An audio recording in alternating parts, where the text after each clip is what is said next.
Hello everyone. So today we'll be taking up the daily quiz for the date 7th of April 2024. So yeah, 2024. So we had quite interesting articles from today's newspaper. So the first headlines was on the basis of the Citizenship Amendment rules allows dual citizenship. So in this context, we'll be taking up the question. So one plea was filed regarding the Citizenship Amendment rules. And by the way, who has given the Citizenship Amendment rules? Which ministry? It is Ministry of Home Affairs. So let us start with the first question. With reference to the Citizenship Amendment Act 2019, consider the following statement.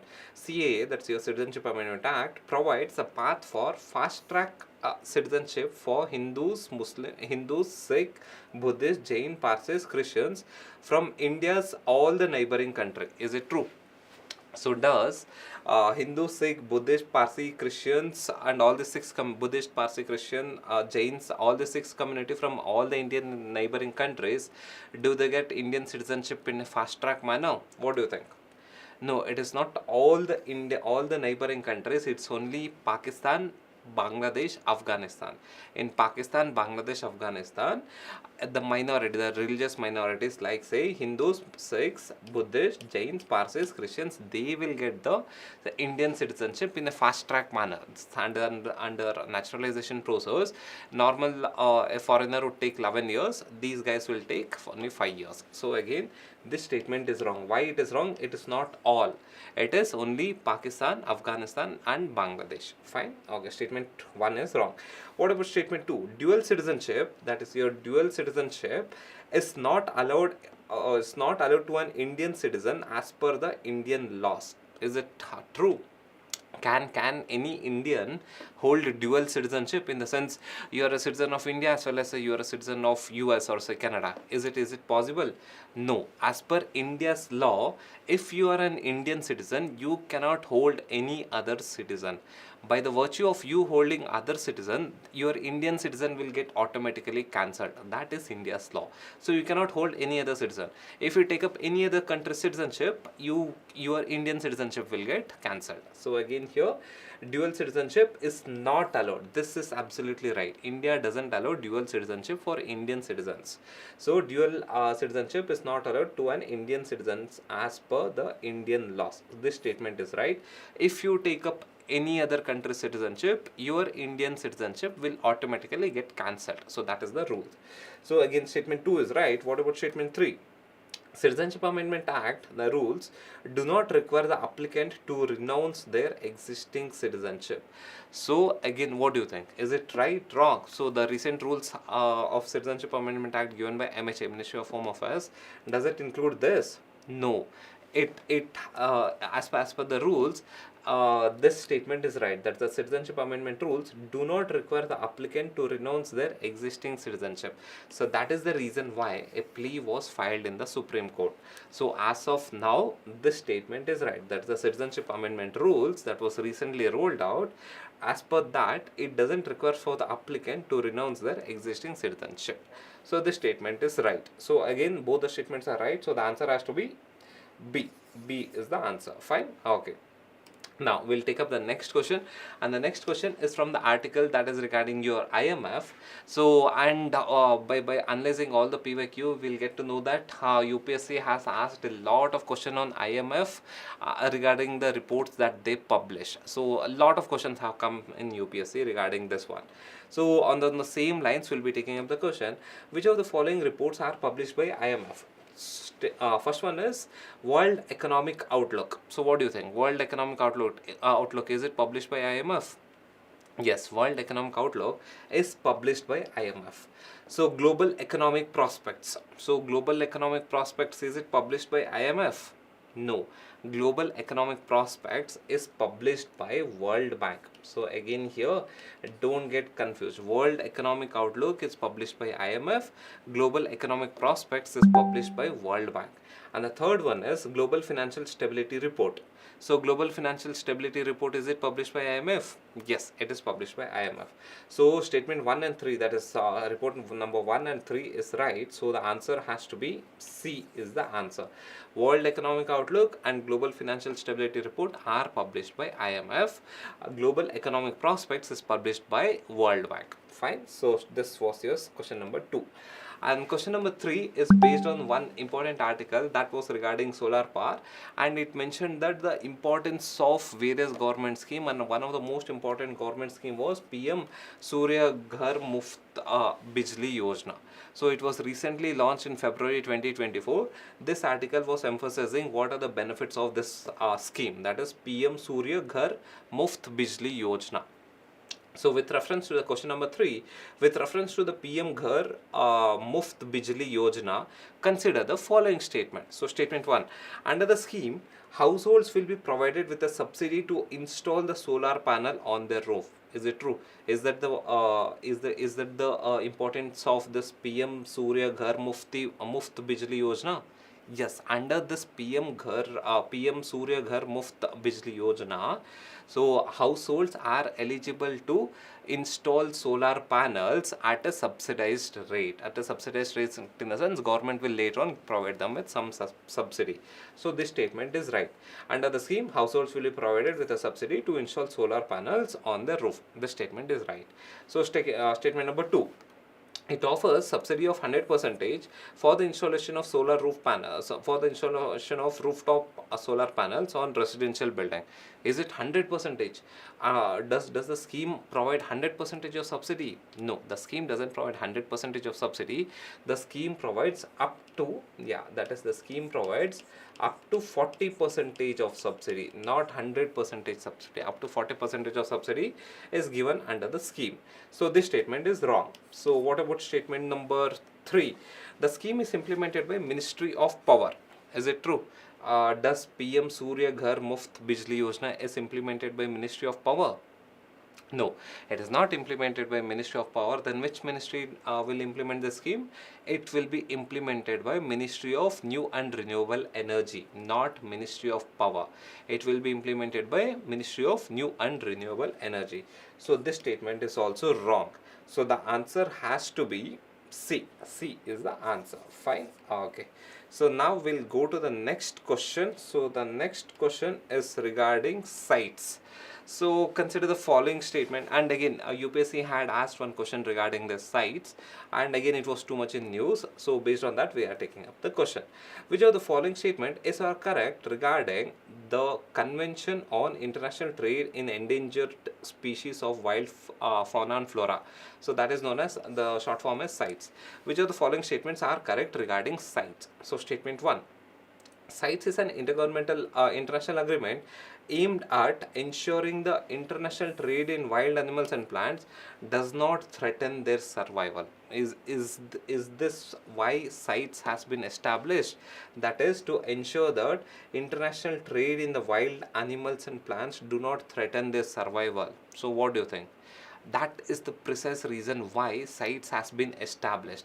If you see the name, the name of CITES itself, it is nothing but Convention on International Trade in Endangered Species of Wild Fauna and Flora. Again here, the core agenda of CITES is to monitor and regulate the international trade of endangered wild flora and fauna so that it doesn't threaten their life. So that is the crux of the CITES, why CITES was formed. This statement is absolutely right. So statement 2, CITES is a legally binding treaty. Is it true? Is CITES a legally binding treaty? Can CITES be a legally binding treaty, or is it so important that it is legally binding treaty? In fact, CITES is a legally binding treaty. So, and CITES is a legally binding treaty. So the answer has to be C. Both statement 1 and 2 are right. So additional information about CITES. Is India a member of CITES? Has India signed the agreement of CITES? Yes, India is a member of CITES. India has ratified CITES. So it is a legally binding duty of India to follow the agreements of CITES. So India is a member of CITES. So the answer over here is C is the answer. Fine. Okay. We'll take up the PYQ, that's a 2017 PYQ. The Parliament of India exercises control over the function of the Council of Ministers through. The question is, how can the Parliament exercise control over the ministers? That is the Council of Ministers. So, in what are the ways? What are the functions? First one is adjournment motion. Through adjournment motion, can the Parliament create some accountability, hold accountability to of the government? Yes, through adjournment motion. What happens in an adjournment motion? If any of the MPs feel that some important matters has to be discussed, the ongoing matters in the Parliament would be adjourned in order to discuss the important matters, so that this MP can question the minister, or say can bring the attention of the government towards that important matter. Adjournment motion is one of the ways through which Parliament of India, that is the MPs, can exercise the control over the function of the Council of Ministers. So statement 1 is right, that is adjournment motion. So in question hour, so through question hour, can the Parliament exercise control over the functions of the Council of Ministers?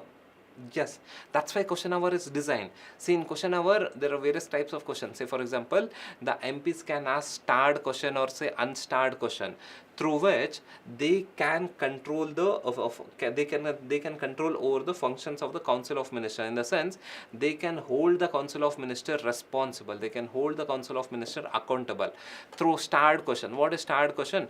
Where the MPs will ask a question and the minister has to give the answer in an oral manner. And what is your unstarred question? Unstarred question, MPs will ask the question and your minister will give a written reply. So that is a written reply. That's your unstarred question. Through this, you can, that's the MPs can ensure accountability or say responsibility of the Council of Ministers. So statement 2 is right. So what about statement 3? So that is the option number 3. That's supplementary question. Through supplementary questions, can the Parliament exercise control over the functions of Council of Ministers? Yes. So in the question hour, the MPs can either ask starred question or unstarred question. For a starred question, the minister will give the reply. So orally the minister will give the reply. But if this MP has further doubts, this MP can ask supplementary question to the minister.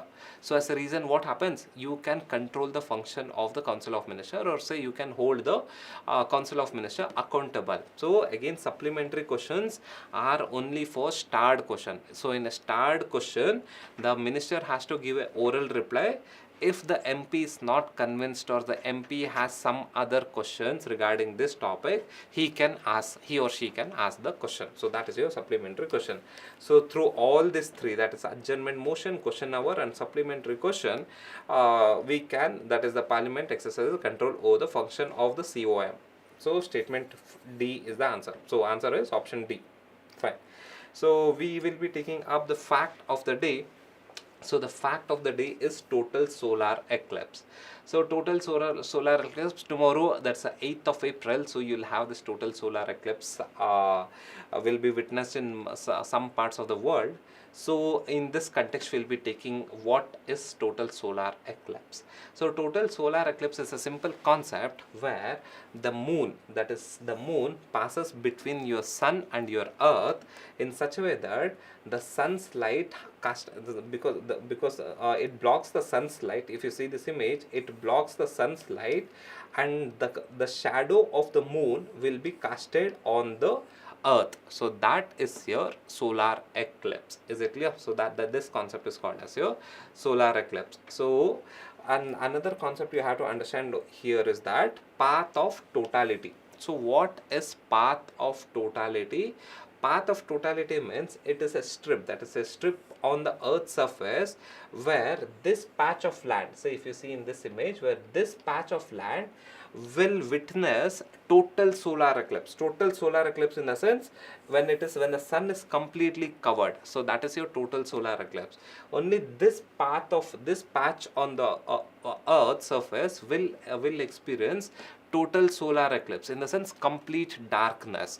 That's the moon would cover the sun completely. So as a reason, the only one patch of earth's surface would experience this complete darkness. That path is known as path of totality. that is, within this path, the sun appears completely covered by the moon and creating a temporary darkness during the daytime, known as totality. So this is your path of totality. Say for example, but however, if you are somewhere here, or say if you are here, so in this region you will witness partial solar eclipse.